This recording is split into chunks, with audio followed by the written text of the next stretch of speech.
السلام علیکم جی، میں ہوں فیصل عباس اور میرے ساتھ موجود ہیں صدیق جان صاحب۔ 27ویں آئینی ترمیم کا جو مسودہ سامنے آیا ہے، ویسے تو ہم نے دیکھا کہ 26ویں آئینی ترمیم کے بعد پاکستان کی عدلیہ نے ایگزیکٹو کے سامنے مکمل طور پر سرنڈر کر دیا، لیکن اب یہ جو 27ویں آئینی ترمیم کے اندر عدلیہ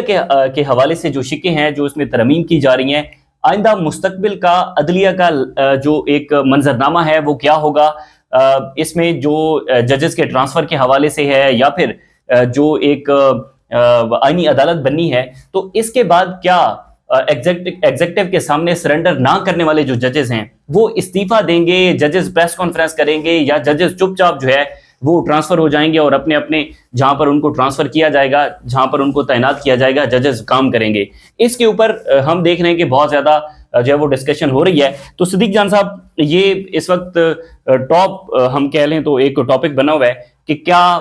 سب سے پہلے تو بات کر لیتے ہیں ہائی کورٹ کے حوالے سے کہ ہائی کورٹ کے جو ججز ہیں، آپ کیا سمجھتے ہیں کہ ان کا کنسنٹ ختم کر دیا گیا ہے کہ ججز کو اگر ٹرانسفر کرنا ہوگا تو ان کی اس کے اندر کنسنٹ نہیں ہوگا؟ ججز چپ چاپ ٹرانسفر ہو جائیں گے یا پھر کہیں نہ کہیں پر ریزسٹ کریں گے؟ آپ کی کیا رائے ہے؟ دیکھیں، بات یہ ہے کہ میرا خیال ہے کہ ججز جو ہیں ان کو اگر یہ ٹرانسفر کرتے ہیں تو ان کو ٹرانسفر ہو جانا چاہیے، اچھا، اور ان کو ریزائن نہیں کرنا چاہیے، کیونکہ یہ سوال ہوتا ہے محسن اختر کینی صاحب کے حوالے سے، طارق محمود جہانگیری صاحب، بابر ستار صاحب،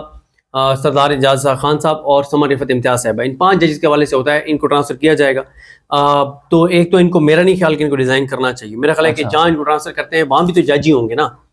تو وہاں بھی تو ان کے پاس کیسز آئیں گے، اور جج کے پاس کیس کسی بھی چیز کا آئے وہ اس میں ایک تو ظاہر ہے ایسے ججز کی پاکستان کی عدلیہ کو ضرورت بھی ہے، اور ایسے مزاحمت کرنے والے جج ان کو اتنی آسانی سے ریزائن نہیں کرنا چاہیے، اور ان کو جہاں ٹرانسفر کرتے ہیں ہو جانا چاہیے، ایک بات۔ دوسرا یہ ہے کہ ان کو اصل جو سوال ہے وہ ہے سپریم کورٹ کے ججز کے حوالے سے، کہ ابھی فیڈرل کانسٹیٹیوشنل کورٹ جو ایف ایف سی بنی ہے، F C C federal constitutional court, F C C جو بنے گی، اس میں انہوں نے کہا ہے کہ جس جج کو بھی ٹرانسفر کیا جائے گا سپریم کورٹ سے وزیر اعظم کی ریکمنڈیشن پہ، وہ جج جو ہے اگر ٹرانسفر نہیں ہوتا اور کہتا ہے کہ نہیں میں نے تو سپریم کورٹ میں ہی رہنا ہے، تو پھر اس جج کو جو ہے وہ ریٹائر تصور کیا جائے گا، یعنی اس کی نوکری ختم ہو جائے گی اور اس کا عہدہ ختم ہو جائے گا۔ اب ظاہر ہے یہ ایک سوال یہ ہے کہ کیا منصور علی شاہ صاحب اور منیب اختر صاحب، اگر ان دونوں کو ٹرانسفر کر دیا جاتا ہے، ریکمینڈ کیا جاتا ہے، تو یہ ٹرانسفر ہوں گے یا یہ انکار کر دیں گے؟ ان کے بارے میں میرا یہ خیال ہے کہ ان کو بھی چلے جانا چاہیے، ان کو ریزائن نہیں کرنا چاہیے، یا ان کو یعنی عہدے سے فارغ نہیں ہونا چاہیے، میری تو یہ رائے ہے۔ باقی پتہ نہیں ہے، اصل میں نا ججز اس وقت بہت شدید ذہنی اذیت سے گزر رہے ہیں جو آزاد ججز ہیں۔ مسئلہ یہ ہوتا ہے کہ اگر میں کہیں پہ کسی جگہ پہ بیٹھا ہوں اور آپ انتہائی ایک گھٹیا نیچ کردار، ایک نالائق بندہ میرے اوپر لا کے بٹھا دیں گے اور مجھے کہیں گے کہ آپ نے اس کے انڈر کام کرنا ہے،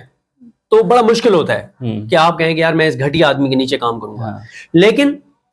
میں یہ سمجھتا ہوں کہ ان ججز کو اس لیے جانا چاہیے، منصور علی شاہ صاحب ہوں، منیب اختر صاحب ہوں، اطہر من اللہ صاحب ہوں، عائشہ ملک صاحب ہوں، شاہد وحید صاحب ہوں، عقیل عباسی صاحب ہوں، ان میں سے جس کو بھی بھیجا جاتا ہے، تاکہ یہ ججز ابھی رہیں عدالتوں کے اندر۔ اس کی وجہ یہ ہے کہ دیکھیں یہ سسٹم نہیں چلے گا، اس سسٹم کو بندوق کے زور پہ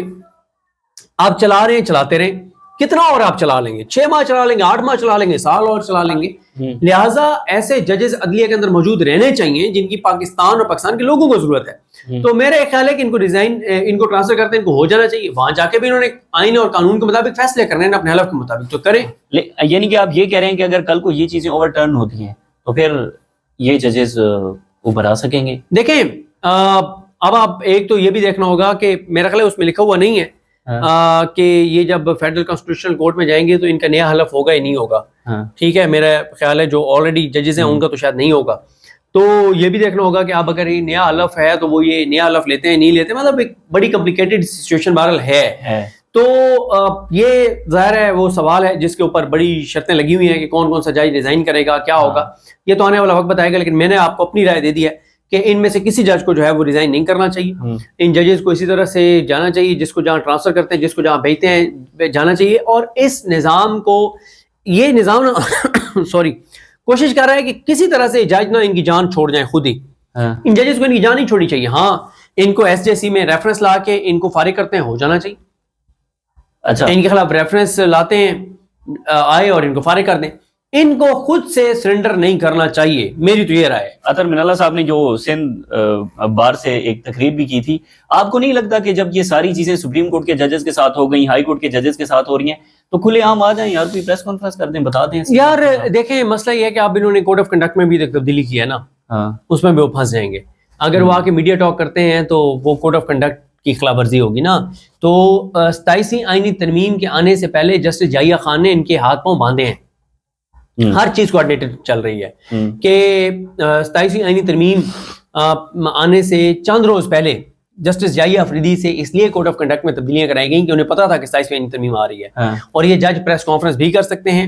تقریبات میں بھی جا سکتے ہیں، وکلا کنونشنز میں بھی جا سکتے ہیں، اور بڑی سخت لڑائی ہو سکتی ہے۔ تو جسٹس جائیہ افریدی نے پہلے ہی ان کے ہاتھ میں باندھ دیے ہیں کہ آپ کہیں جا کے تقریر نہیں کر سکتے۔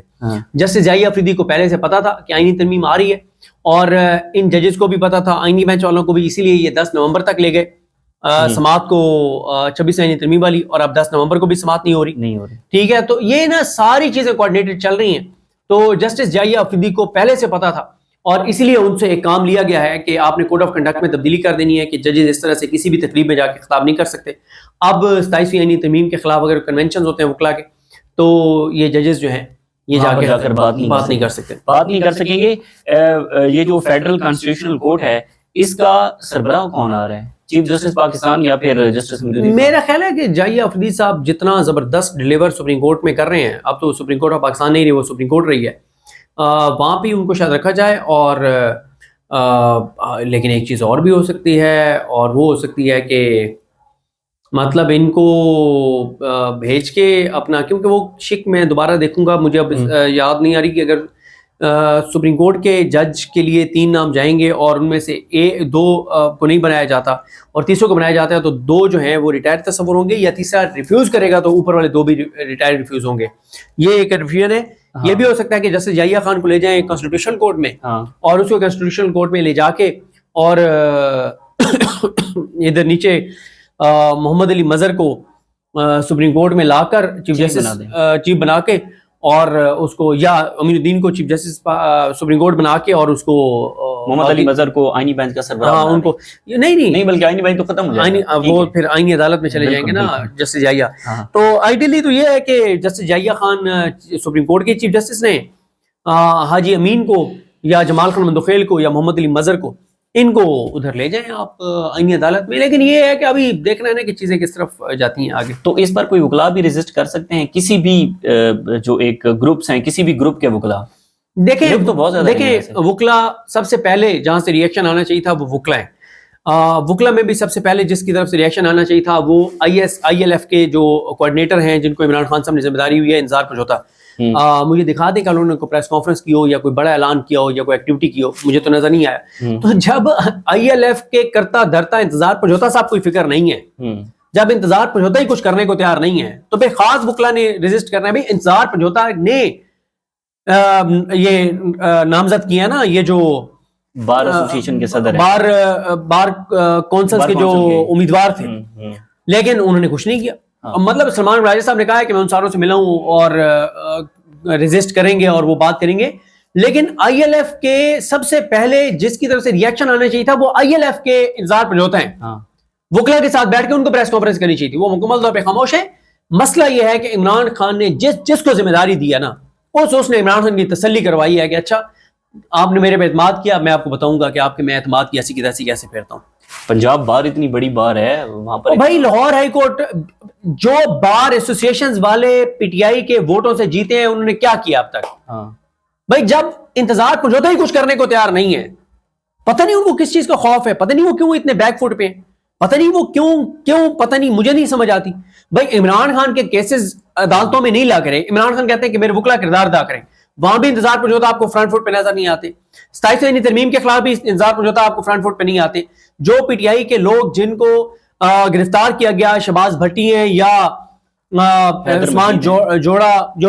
اب لاسٹ ان کے اوپر بھی آپ کو انتظار پروجھوتا کہیں فرنٹ فٹ پہ نظر نہیں آتے۔ آج کل ان کی مصروفیت ہے کیا، میں تو جاننا چاہتا ہوں۔ انتظار پروجھوتا نے ہمیں بتایا تھا کہ وہ اسلام آباد بار ہائی کورٹ ایسوسی ایشن کے جو صدر ہیں ان کے خلاف عدم اعتماد لائیں گے، وہ ان کے خلاف جو بھی لیگل پروسیس ہے اس کو وہ فالو کریں گے، وہ بھی نہیں ہوا۔ میں آپ کو بتا رہا ہوں نا کہ عدالتوں کے اندر عمران خان کہہ رہے ہیں کہ میرے کیس لگوانے کے لیے آپ ریزسٹ کریں, آپ دباؤ بڑھائیں, اور اس وقت تک نہ اٹھیں جب تک میرا کیس نہ لگ جائے. ہاں تو میرا تو سوال ہے کہ انتظار پنجوتا کہاں پہ ہیں, ان کے وکلا کہاں پہ ہیں, جن کو انہوں نے بار کونسلز کے لیے امیدوار نامزد کیا اور جتوایا, وہ کہاں پہ ہیں؟ جن کو بار ایسوسیشن میں انتظار پنجوتا صاحب نے سپورٹ کیا اور ان کو جتوایا, وہ کہاں پہ ہیں؟ مطلب بڑا حیران کون ہے بھائی. عمران خان جو ہے نا بڑا وہ جیل کے اندر بڑے کرب میں ہوں گے کہ انہوں نے جس پہ اعتماد کیا ہے, جس کو ذمہ داری دی ہے, جس کو عہدہ دیا ہے, عہدہ ملنے کے بعد اس نے عمران خان کی پوری تسلی کروائی ہے کہ میں بتاتا ہوں تمہیں, تم نے میرے اعتماد کیا تو میں کیسے تمہارے اعتماد کی ایسی کی تیسی پھیرتا ہوں. وہ برے وقت میں کہتے ہیں کہ برا وقت اس حوالے سے بھی اچھا ہوتا ہے کہ اس کے اندر بہت ساری چیزیں جو ہے وہ کھل کر سامنے آ جاتی ہیں. بالکل بالکل. میرا خیال ہے کہ عمران خان صاحب کو میرا خیال یہ ہے کہ عمران خان صاحب کو آپ ILF میں بھی تبدیلیاں کرنی پڑیں گی. اس طرح سے نہیں چل سکتا جس طرح سے انتظار پنجوتا صاحب چلا رہے ہیں. اچھا ٹھیک ہے, صدیق جان صاحب یہ بتائیں کہ اگر یہ جو آئینی عدالت بننے جا رہی ہے اس کے اندر جسٹس امین الدین خان کو سربراہ بنا دیا جاتا ہے, اس کے بعد پھر لے آتے ہیں وہاں پر جسٹس منیب اختر صاحب کو یا جسٹس منصور علی شاہ صاحب کو. اتنا بڑا قانونی دماغ ہے, اتنا بڑا آئینی دماغ ہے جسٹس منیب اختر, جسٹس منصور علی شاہ, وہ پھر جسٹس امین الدین خان کے اندر کام کریں گے؟ دیکھیں وہ تو اس میں تو خیر ہے نا کہ تمام ججز برابر ہیں, بس چیف جسٹس جو ہے ان میں سے ایک اس کو انتظامی کچھ اختیارات اس کو زیادہ ہوتے ہیں, ورنہ چیف جسٹس اور باقی ججز برابر ہوتے ہیں. تو یہ اب ایک وہ سوال ہے نا جس کا جواب اس وقت تک نہیں مل سکتا جب تک یا تو آپ کی کسی جج سے بات نہ ہو, جو کہ ہماری نہیں ہوئی, یا جب تک ان کا پبلکلی خود کو سٹانس سامنے نہ آ جائے, یا کوئی چیز مطلب بھائی یہ کچھ کہنا قبل وقت ہے. ظاہر ہے اس وقت وہ سوچ بچار میں ہوں گے, سر جوڑ کر بیٹھے ہوں گے, ڈسکشن کر رہے ہوں گے, مشورے کر رہے ہوں گے, آپس میں بھی کر رہے ہوں گے, وکلا کے ساتھ بھی کر رہے ہوں گے. انڈرسٹوڈ ہے. یہ ہو نہیں سکتا کہ کل منصور علی شاہ صاحب, منیب اختر صاحب, اطہر من اللہ صاحب, شاہد وحید صاحب, عقیل عباسی صاحب, عائشہ ملک صاحب, ان کی کوئی ملاقات نہ ہوئی ہو, ان کی میٹنگ نہ ہوئی ہو, آپس میں بات چیت نہ ہوئی ہو کہ کیا کرنا ہے. اچھا صدیق جان صاحب, اوورآل اگر ہم جوڈیشری کے حوالے سے بات کریں تو ابھی یہ لاجک یہ دی جا رہی ہے کہ جی آزاد عدلیہ بھی ہم نے کر کے دیکھی ہے, انڈیپینڈنس آف جوڈیشری کو انڈیپینڈنٹ کر کے دیکھا ہے. آپ جو پینڈنگ کیسز ہیں ان کی تعداد دیکھ لیں, اس کے بعد ججز کا کنڈکٹ دیکھ لیں, تو یہ ساری چیزیں انہوں نے کہا کہ ہم نے کر کے دیکھ لی ہیں. اب جو ہے وہ اس کے اندر پارلیمان کا حصہ ضروری ہے, دیکھیں انٹرونشن ضروری. دیکھیں عدلیہ نے بہت غلط بھی چیزیں کی ہوں گی, لیکن اب جو آپ نے 26 آئینی ترمیم کے بعد عدلیہ نے کیا گل کھلائے بھائی؟ عدلیہ 26 آئینی ترمیم کے بعد کیا لوگوں کو انصاف ملا؟ کیا زیر التوا کیسز میں کمی آئی؟ کیا عام سائلین کو انصاف ملا؟ نہیں ملا نا. یہ 26 آئینی ترمیم آپ لائے تھے منصور علی شاہ اور منیب اختر کا راستہ روکنے کے لیے, محسن اختر کینی کو چیف جسٹس اسلام آبادی کورٹ بننے سے روکنے کے لیے, بابر ستار صاحب وغیرہ ان ساروں کو مینیج کرنے کے لیے, ان کا راستہ روکنے کے لیے, ان کو انصاف کرنے سے روکنے کے لیے کہ یہ اپنے حلف سے وفا کرتے ہوئے بڑے کیسز میں بڑے فیصلے نہ دیں جو اس نظام کو کچھ نہ زچ پہنچے. جہانگیری صاحب کے ہاتھ باندھنے تھے کہ وہ جو انہوں نے جرم کیا تھا بہت بڑا ٹریبیونل والے کیسز میں, تو اس سے پہلے انہوں نے عمران خان اور بشرا بی بی صاحبہ کو ضمانت والے معاملے میں, تو بہت ساری چیزیں. تو بہرحال جی بات یہ ہے 26 آئینی ترمیم بھی پاکستان کو نقصان پہنچانے کے لیے اور کمزور کرنے کے لیے آئی تھی, 27 آئینی ترمیم بھی پاکستان کو کمزور کرنے اور نقصان پہنچانے کے لیے آئی. یہ کل کو کوئی نون لیگ پیپلز پارٹی کے گلے پڑ سکتی ہیں چیزیں, یہ جو ایک علیحدہ میں آئینی عدالت ان کے گلے نہیں پڑیں گی, کیونکہ انہیں پتہ ہے کہ یہ اس وقت تک ہے جب تک یہ نظام ہے. جس دن یہ نظام گرے گا یہ لوگ نظر بھی نہیں آئیں گے. حسینہ واجد سے جتنی دیر میں حسینہ واجد بھاگی ہے نا, اس سے کم وقت نہیں بھاگیں گے, اور جو حسینہ واجد کے ساتھیوں کے ساتھ ہوا اس سے برا سلوک ان کے ساتھ ہوگا. اس لیے یہ اب انہوں نے ملک میں رہنا نہیں ہے, عوام میں نہیں جانا, نہیں سوال ہی پیدا نہیں ہوتا. یہ ابھی مریم نواز کہاں ہے؟ 13 اکتوبر سے اب تک مریم نواز ایک بار گئی دیپال پور, وہ بھی آگے بلٹ پروف شیشہ لگایا ہوا تھا. عوام میں کہاں یہ جا سکتے ہیں آپ؟ نہیں, انہوں نے, ان کا عوام سے کوئی تعلق نہیں ہے, نہ یہ عوام کے ووٹوں سے آئے ہیں, نہ انہوں نے عوام کے ووٹوں سے آنا ہے. ان کے اساسے جدادیں اولادیں مفادات علاج سب کچھ ملک سے باہر ہے, یہ جائیں گے ملک سے باہر ہی. بہت شکریہ جی. صدیق جان صاحب ہمارے ساتھ موجود تھے. 27ویں آئینی ترمیم میں ججز کے حوالے سے جو شکوں کے اندر تبدیلیاں کی گئی ہیں وہ بڑی حیران کن ہے, لیکن آئندہ کا جو منظر نامہ ہے وہ انتہائی دلچسپ ہوگا کہ ججز کیا ٹرانسفر ہو کر کام کرتے رہیں گے یا پھر استعفیٰ دیں گے. اس حوالے سے مزید جو بھی تفصیلات ہوں گی آپ کے ساتھ شیئر کریں گے. اجازت دیجیے, اللہ حافظ.